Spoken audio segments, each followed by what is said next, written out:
All right. Hello, everyone, again. Nice to see you, some of you, for, I think, third or fourth time now. Thanks for joining again, and special thanks to our special guest today, Jason Stanley, who joined us today for our conversation about fascism. And we couldn't imagine having a better expert to talk about this topic as him. So we are really grateful that you could make it today. So I think we shouldn't wait. We should start with the conversation. But I think, first of all, I should introduce Jason in a few words. So Jason is the Jacob Jurovsky Professor of Philosophy at Yale University. And before coming to Yale, he was Distinguished Professor in the Department of Philosophy at Rutgers University. And he writes about authoritarianism, propaganda, free speech, and many other topics for the New York Times, the Washington Post, Boston Review, Guardian, Project Syndicate, and so on. And he's the author of numerous award-winning books, for example, of How Propaganda Works and of How Fascism Works, two books that are very relevant for today's conversation. And the latter book, How Fascism Works, was described by reviewers like an essential guidebook to our current national dilemma of democracy versus authoritarianism, or by another one as no single book is as relevant to the present moment as this one. So, Jason, I let Niloy also in the group. So, Jason, thank you so much for joining us. And my first question to you would be a bit personal. So how did your interest in fascism came from? Where did it? I think that it came from the fact that the Black left has always used the term fascism for the structures in the for certain structures in the United States, like mass incarceration, violent militarized policing, racial hierarchies. So the intellectual tradition in which I'm based, which is a Black American intellectual tradition, has used fascism to describe the sort of racial structures that we see. My 2015 book, How Propaganda Works, is about mass incarceration in the United States. So the United States, I think every state in the United States has a higher incarceration rate than nearly any other democracy or any other democracy. So we in 2014, I mean, I don't know how to deal with the Uyghur Muslim situation, but in 2015, the United States had a quarter of the world's prisoners. There are 38 million Black Americans, but 10% of the world's prison population, almost. Last time I spun the numbers in 2014 and 2015, I have a New York Times piece with Veshla Weaver about it. Like 10% of the world's prison population came from our formerly enslaved minority. So thinking about that structure, that kind of internal colonial structure that the United States has of racial, of sort of racial authoritarianism, thinking about our southern states, Jim Crow, which had such immense impact on Nazi Germany. For instance, my colleague Jim Whitman's book, Hitler's American Model, shows how the Nuremberg laws, my father lost his citizenship from the Nuremberg laws. He was living in Berlin in 1935. They're based on America's Jim Crow laws, anti-miscegenation laws, these laws that create second-class citizenship. So I'm living in a country, what I was wondering about for many years is, how do Americans just walk around in this country when it is the largest jailer of its own population in the world? You know, like, how does that work? Like, what's the psychology there? And I was interested in the overlap between what was happening here with our with our sort of designated racial minority, and and what happened to my own family in Europe.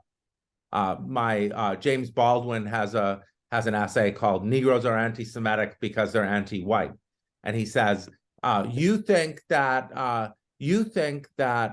you're closer to us because of our shared history of oppression, but instead, that's why we hate you more, because I know you're walking around glad not to be us." Speaking to Jewish people. And that's how I was raised. That's my mother, like, oh, we're safe here. They're after someone else. So I was interested in that. I was interested in, being an American and having grown up reading, and how could have, I knew Germany was a very sophisticated society, with many, many, it was Germany. It was, as Du Bois, talks about in his essay in The World in Africa, the collapse of Europe. The collapse of Europe is to us the more astounding because of the boundless faith which we have had in European civilization. So like people are walking around. So I was, you wonder how could have happened in Germany.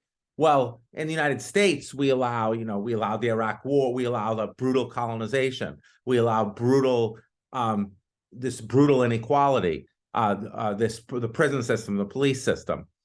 So I was interested in, and if you look at the southern states, they used mass incarceration to disenfranchise their Black populations, thereby continuing a legacy of Jim Crow.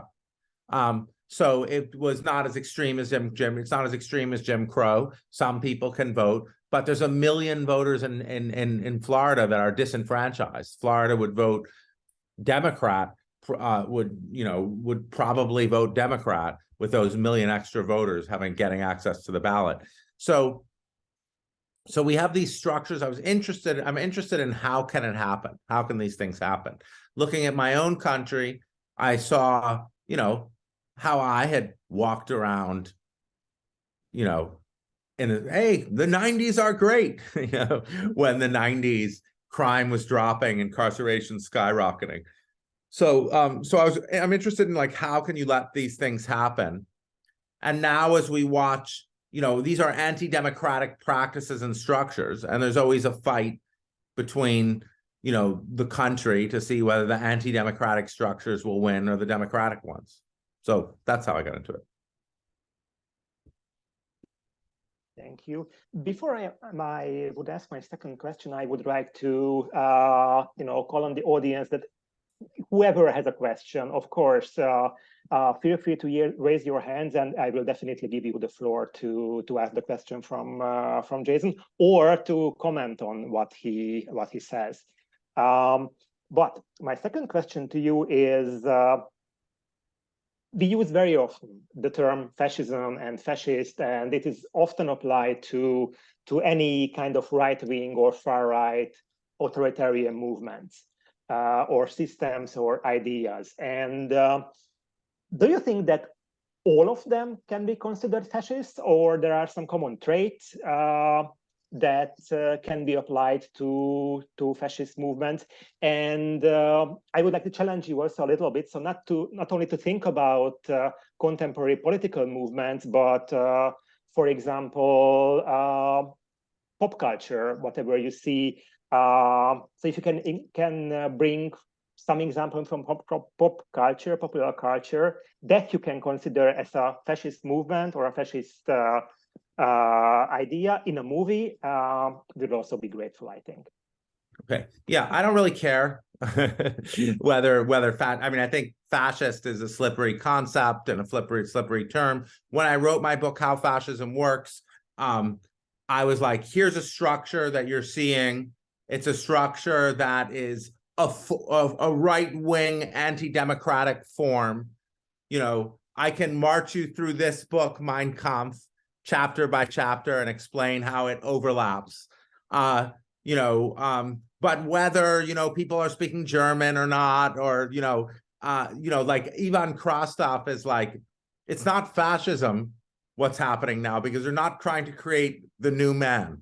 I don't give a shit. Like if they're trying, like really, it's really bad. Right-wing populism is a stupid name. Authoritarianism, well, there's left-wing authoritarianism. This is right-wing authoritarianism. It's racist, it's patriarchal. I can, it's exactly, it overlaps with it's driven by great replacement theory. I don't care if Leni Riefenstahl is not doing the Trump rallies. Leni Riefenstahl wouldn't do the Trump rallies in the first place. She's German, he's American. They would look different. But he's clearly trying to destroy democracy. He's clearly appealing to social conservatives and big business at the same time. At some point, it's just stupid. He tried a coup to okay, if you don't like the term fascism, use some other term. But what other term is going to convey the correct, be predictive, explain the structure, explain the centrality of racism, of lying, of conspiracy theories, it's not communism. Communism looks structurally very different.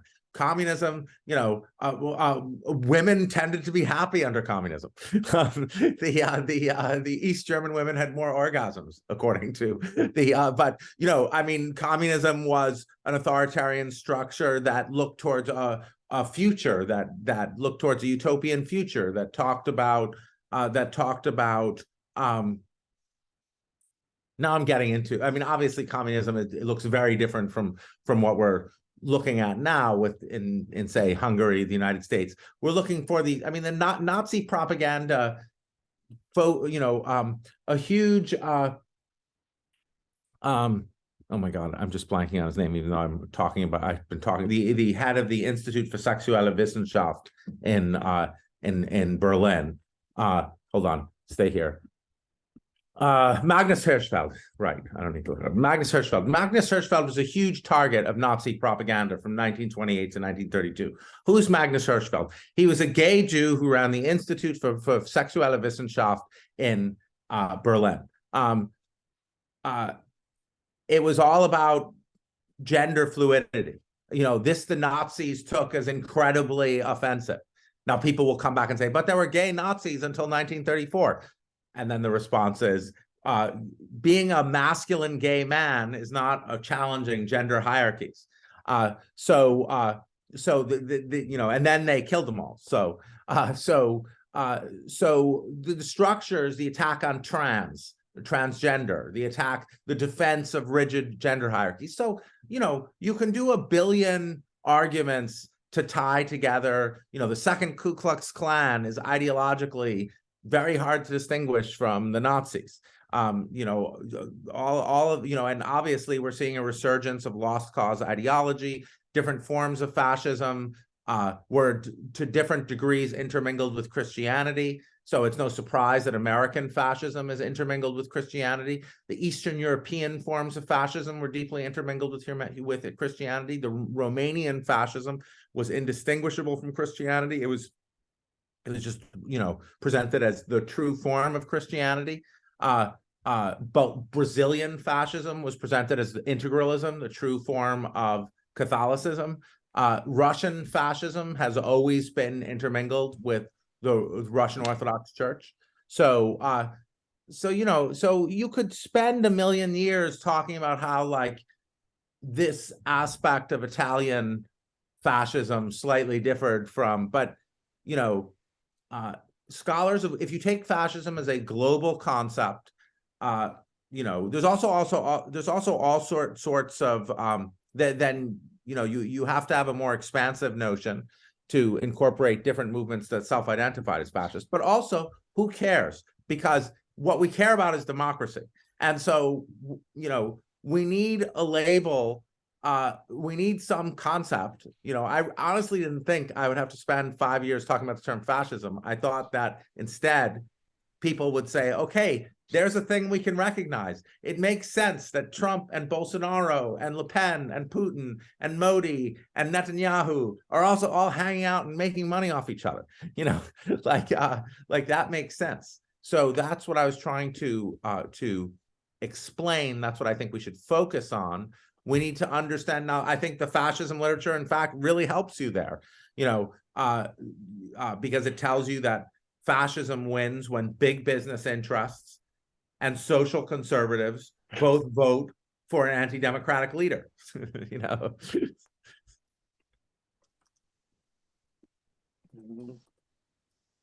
I'm searching for a quote from you, and then I will give the floor to Charlie. But it's Be related careful, to that. you will run into all the Ben Shapiro videos like I did. No, actually, I saved this quote for myself. So, yeah, I found it.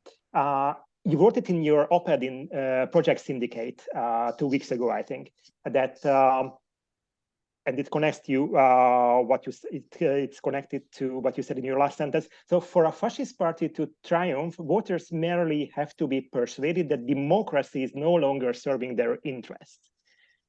Do you think that voters are easily convinced? Fascism message turned out to be awfully effective. I mean, obviously it's mixed in. I'm sure abortion, we're going to be fighting about what message proved most effective in the 2022 elections. But certainly people were saying that people were mocking the fascism message. People were saying the fascism message, one of the aspects of the fascism debate that started with really Sam Moyn's essay in the New York Review of Books, saying that fascism is neither accurate to describe what we're seeing nor politically useful. I think he turned out to be wrong. I think he's wrong on both of those. It's accurate and politically useful. I think what we saw in this election, many people predicted, they said, oh, there's going to be a Republican wave. And there's going to be a Republican wave because the Democrats didn't focus on economics. They focused on democracy, saving democracy and abortion. I think abortion, now we still don't know, and I don't know if we ever will know, but the fascism, the message that, you know, the Republicans openly ran on, we're going to make sure to rig the elections so that the other side doesn't win anymore, and you know, and you know, and like outlawing CRT and transgender care. So they ran on that, and they really did not do that well. So I think it turns out that it's not as popular. Now, you looked at these elections, you looked at Kerry Lake, you looked at many candidates who ran explicitly on the message, I'm gonna rig the elections so that nobody else but Trump and my team wins. And they didn't actually sweep to power. Charlie, the floor is yours. Great, thanks. So I'm kind of curious, taking a more global perspective, is fascism the flavor of authoritarianism that won out? Or are there other flavors that are winning in other parts of the world? And kind of related to that, I'm curious to know whether you would consider China to now be fascist as opposed to communist, given how much they've embraced you know, the global economy and business interests there. Well, okay. Oh, right. Meaning, like, it looks like, yeah. I get that question a lot, as you can imagine, from just what's going on with China. There's a right-wing fascism theorist, James Greger, who wrote a book, The Fascist Persuasion of Radical Politics, where, you know, I think there's a lot of problems with it, but, you know, he points out that there's like a Han nationalism with Mao. And I think right now you can really see with Xi a Han nationalism. It's definitely the case that there's a powerful feeling of we're going to show the West, you know, that a nationalism. I'm not necessarily condemning it. I mean, they have every right to be upset about. I mean, China should be one of the most powerful places in the world. Obviously, I mean, they have a lot of people. They should be as powerful as the number of people they have, and so there's a completely understandable sense of what the hell, West, with colonialism. But it looks like it's wrapped up with a classic cult of the leader. It looks like with the Uyghur Muslim genocide, a potential genocide, it looks like it's resulting in a ethnic genocide. Now we could quibble about the causes of the ethnic genocide. Is it the belief that you need Han nationalist ethnicity dominant, or is it that, you know, you want one collective, you know? But, you know, Xi looks increasingly like a fascist leader. You increasingly have something like Han nationalism. You have probably anti-LGBT stuff, that structure, and you have the kind of dual state aspect of that Ernst Frankl talks about, the sort of normative state and the prerogative state. One state for everyone, and then for like the normal people, another one set of rules, and another set of rules for the people close to the leader. So that structure looks like an authoritarian structure, insofar as it's based a kind of patriarchal cult of the leader nationalism. It looks more fascist than communist, but I would assume that. But there's going to be other elements of the vision that will remain ideologically communist. How seriously to take those versus, and should we rather say it's just a kind of fascism, it's just a kind of right-wing authoritarianism at this point? I'm not sure. It certainly seems to be justifying ethnic genocide. And if it justifies ethnic genocide on nationalist terms, that's not very communist, obviously. So I guess just sticking with this point, you know, also looking at Russia going from the USSR to where they are today, do you think fascism is just the end state of like any kind of authoritarian regime, that it'll always devolve into this, or No, is that no, because it doesn't need to be case? nationalist. Like, it doesn't need to be nationalist. It can just be dynastic. Like North Korea looks dynastic. Like it's just a king, you know. Like, you know, it's not like the king is not, you know, it's all about the king, you know. Fascism specifically has to, I mean, I would not call China fascist because they're not attacking communism and labor unions and things like this. But they're certainly not communist either. There's some kind of, there's a structural pressure. I mean, in the radical persuasion, the fascist persuasion and radical politics, it's argued that there is something like the pressure towards fascism you're talking about in any kind of authoritarianism, but that's a very controversial thesis. I would, you know, I mean, nationalism, which is key to fascism, is a very novel. It's 19th century. I mean, you have the shift from the Habsburg Empire, which is a multi-ethnic empire, to national self-identification, to national identities, and the national identities, you know, that emerge break up the old empires, and fascism is you know, a German national identity, an Italian nationalist identity on a kind of steroids. So I don't think all authoritarian regimes by any means function like that. So there could be dynastic ones, there could be communist ones, there could be just kleptocratic ones, right? Without that racial element, the gender element. You know, you got to have an anti-LGBT politics. You got to have some, you know, privileged identity, national identity that creates an us versus them, creates an internal enemy who is not really, you know, legitimate, not really of the people. So not all authoritarian. Venezuela, I don't think is fascist at all. It's just a dysfunctional kleptocracy where they shoot people.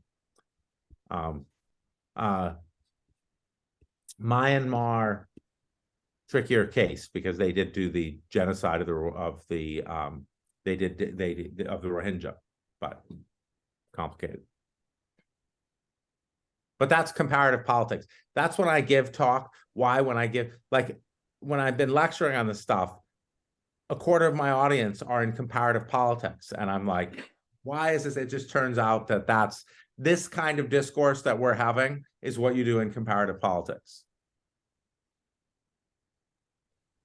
I wanted to connect you on what you said. So you mentioned this us versus them polarization, basically. So is this inevitable in an let's call it an authoritarian right-wing regime, or to look at it from a different angle? When we see something like that, political leaders or political parties are using this mentality, should we then be suspicious that they are going on a wrong path? Well, Germany disallows anti-democratic parties from running in elections.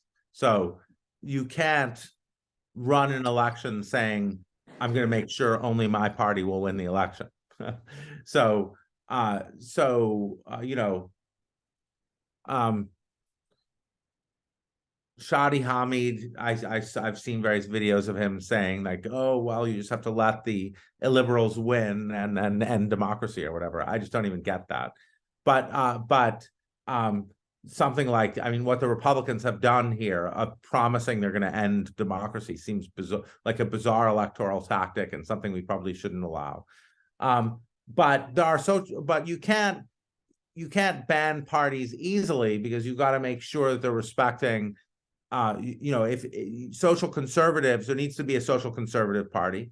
There's probably, unfortunately, going to be a big business party. There's got to be a party for whatever groups in a democracy exists. Now, what you don't want is we're going to end democracy party.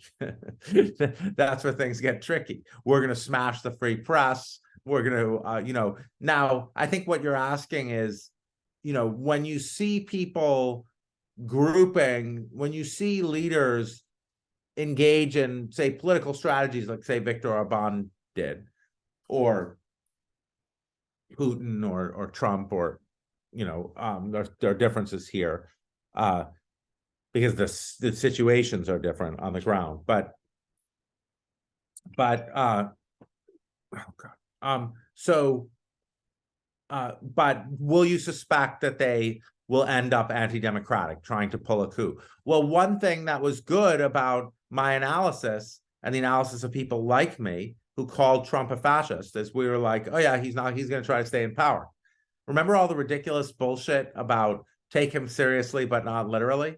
Trump tells you everything he's going to do. You know, he's completely transparent.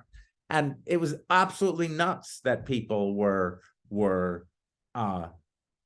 you know, the New York Times best conservative columnist wrote a piece in October 2020 called "There Will Be No Trump Coup." I mean, what the hell are people thinking?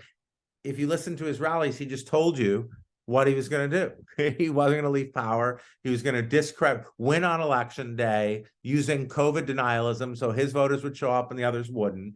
He would screw with the post office, so the mail-in votes would come in late. He would declare victory at the end of election day, assuming only his voters showed up because the Democrats would vote by mail. He told you that every rally. And, you know, now step one didn't work. So you know, I think you should listen to people, take them seriously, take them at their word. And if they sound like fascists, treat them like fascists. Like, absurd. What are we even talking about? If people say they want a military dictatorship, why not say, okay, you want a military dictatorship? That's not good. Anna? Thanks so much. Yeah, if it looks like it, smells like it, it's most likely it. It's also disrespectful to them. Like, if people are telling you they're never going to leave office, they want 3 terms, you know, they you know, it's like not respectful to them not to take them seriously. Totally. Adriana, do you want to go fast? Yes. So it seems like everything you were saying, the anti-LGBT movement and this focus on race, everything that you say that is inherently in fascism also is the anti of that is intersectional feminism. But at the same time, we see this kind of war on intersectional feminism, and it seems like you can't be nothing worse than call yourself feminist these days. So I guess my question is, what's your take on how can feminists help in this political climate and how they can organize? And I saw a lot of organization around abortion issues, and here I'm in Lithuania, and in Europe we also see a lot of laws around abortion. So, but my question is, what more we can do? Yeah, so you see what works in what they target. So they're targeting gender ideology, right? The far right all over the world. And they're targeting critical race theory in America and countries. And, that is a very kind of specific to America's, race is always on the ballot every single election. That's just America. It's not true in Lithuania. But gender is everywhere. So they're targeting gender ideology and analysis using gender concepts and patriarchy because that's an accurate analysis of what's going on, right? So they're going to make it illegal and attack it, and because that's a good analysis of the problems. So you find, and that's why a lot of the the Belarusian democracy movement is women-led. What's happening in Iran against their theocratic fascism is woman-led. So you have this central, and of course Poland abortion. I just got back from Poland, and their LGBT abortion, women's rights are the first attack, because then you can take out. There's a lot of patriarchy is so broad. There's a lot of different movements that you can get behind you if you target patriarchy. So you can get social conservatives, religious conservatives. You can get angry, resentful men, incels.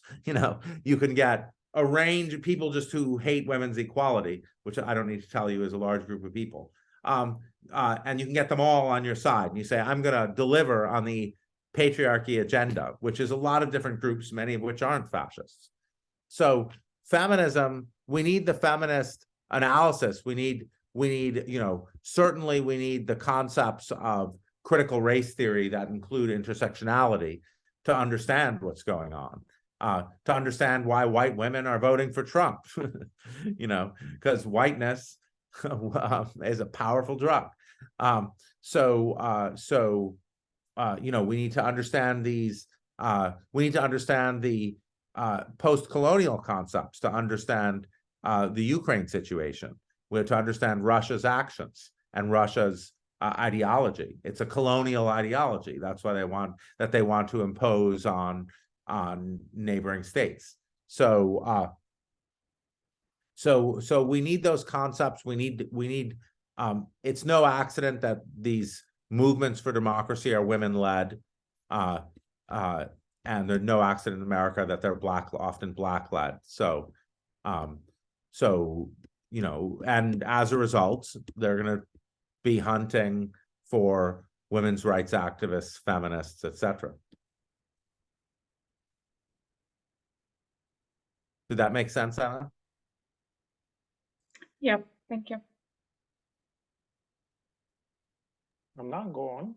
Thank you so much. It's a little bit of a tangent, but maybe not so much. Whenever I read about fascism, I see this somehow essentially Central European movement. A lot of people here, I'm Central European Hungarian. Robert works at the Central European University. And there's something about being Central European that comes with this gigantic baggage of moral ambiguity. You grow up, you're socialized in an environment where, people have kind of been colonizing you for hundreds of years, and every 20 years there was a major cultural regime change. It's there in the texture of families between generation and generation. It's there in our art. You watch The White Ribbon, you read Josef Roth or Shanta Ferenc. And fascism seems like this overkill of a coping mechanism to create, black and white morality. And I always wonder, okay, so is this really exportable? Is it something where, does America have the same amounts of, like, is it similar in the sense of what kind of moral ambiguities you have? And what better strategies we could be exporting? I mean, we also invented a couple of other, good intellectual movements in Central Europe. Is there some way that, we could contribute better than with Orbanism? I think if anything, we exported fascism to Central Europe, certainly German fascism. So, as I said, the Nuremberg laws are taken. This is a study of, they studied the Jim Crow laws, my wife's and my marriage, she's African American, was only legal in every state in 1967. So 10% of the world's prison population is Black American. Black Americans were kept, in every state in the South until the 1960s. No Black people could vote. As soon as civil rights ended, they turned from the U.S. prison system having 200 to 300,000 people to 2.5 million, even ignoring and 50% of which are Black. So Hitler in his second book, Hitler in Mein Kampf, his Nation and Race, his chapter Nation and Race. Hold on, got to read some Mein Kampf. Nation Race 284. So 284.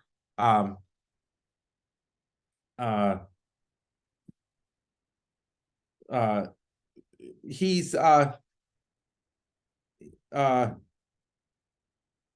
he says, okay, I can't find exact, but he says that the country that is his model, that's closest to his national model, is the United States.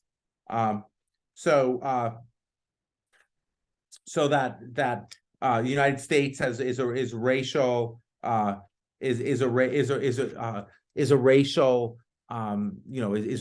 nation constructed around whiteness. Madison Grant's The Passing of the Great Race deeply influenced Hitler, The Passing of the Great Race. And it's about Nordic whites. And Madison Grant was an American. It's about Nordic whites and how the Nordic whites are being replaced by immigrants. And that led to massive immigration acts. So no, I think, German fascism, it borrows race science from the eugenics from other countries. It borrows, now what you had two influences on German, on European fascism. You had African colonialism. So as Du Bois argues correctly in this book, these essays, the first one, and elsewhere, what drove Hitler and the Nazis nuts about, and Tim Snyder and Black Earth, about Versailles was the loss of the African colonies. Now Trianon, of course, led to so the United States, its history of racial subjugation, the genocide of the indigenous people. This was something, the antebellum South and slavery, as Tim Snyder shows clearly in Black Earth. Hitler took the antebellum South to be the model of what he wanted to do in Ukraine. So both the European colonization of Africa and the American racial republic, for lack of a Herrenfolk democracy of America, were models. Of course, we had the business plot when industrialists tried to overthrow the U.S. government in 1934, 1935 here. So you had a lot of I don't see at all Central Europe being the source of anything. Our nationalism is white nationalism. So it's different from what happened in Central Europe. In Central Europe, when you talk about that history of colonization left and right, that's partially true, but it's also the case that Habsburg was an empire, and Habsburg was a giant empire, and Anna got in 1750 would have said, I'm not colonized. I'm a member of the Habsburg Empire. I'm a citizen of the Habsburg Empire. So nationalism was a 19th century thing. And then people suddenly were like, oh my God, we're Hungarian. We're not. I still identify as Austro-Hungarian, sorry. Right, exactly right. So it was an empire. It was a multicultural empire, and nationalism. And so as Tim Snyder nicely, and Tim Snyder's book, The Red Prince, is a great book about Franz Josef's. All 5 of his sons were sent out to different countries to become Polish, to become Hungarian, to become the different nationalities, because oops, we're shifting to this different thing. We're not an empire anymore. So that's nationalism, but the form of nationalism in the United States is white nationalism. And so white nationalism looks different than Hungarian nationalism or French nationalism. It means that if you come here, and you can be assimilated into whiteness, you're on top. And that's a different structure than, but it's still fascism, lynching, Jim Crow, Ku Klux Klan, violent militias connected to the state, violent control of democracy, one-party state, hatred of labor movements. All of that is common between. Okay, I can stay for 4 more minutes, and then I got to get my kids off screens. Every moment I spend on Zoom is a moment that my kids are getting their minds destroyed by Garfield. It could be worse. Well, my kid wants to go to Ireland. I'm like, why do you want to go to Ireland, for God's sakes? Emerald Shores, like, what the hell? And he's like, it's apparently like Garfield always wants to go to Ireland. Anna, you had a follow-up question. I have a follow-up note and a question, but if other people want to use the 4 minutes, I'm happy to. Niloy had a question in chat about ethnic democracies, whether they can be regarded as a compromise between fascism and plural democracy. So, no.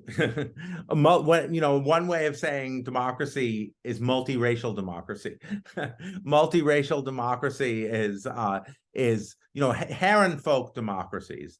I've already said that a Heron. Now the Jim Crow wasn't just a Heron folk democracy; it was a one-party state, and those southern states are still one-party states. But Heron folk democracies or ethnic democracies, where the country is defined in terms of a particular ethnicity, the nation. These are fundamentally, democracy is about,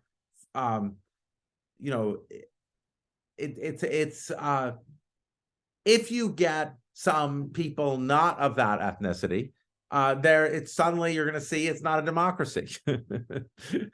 And if there happens to be a place that like what's happening with Sweden, where they got, Sweden there was no failure of elites or anything. It was just they had more immigration, so people freaked out and elected as the second largest party the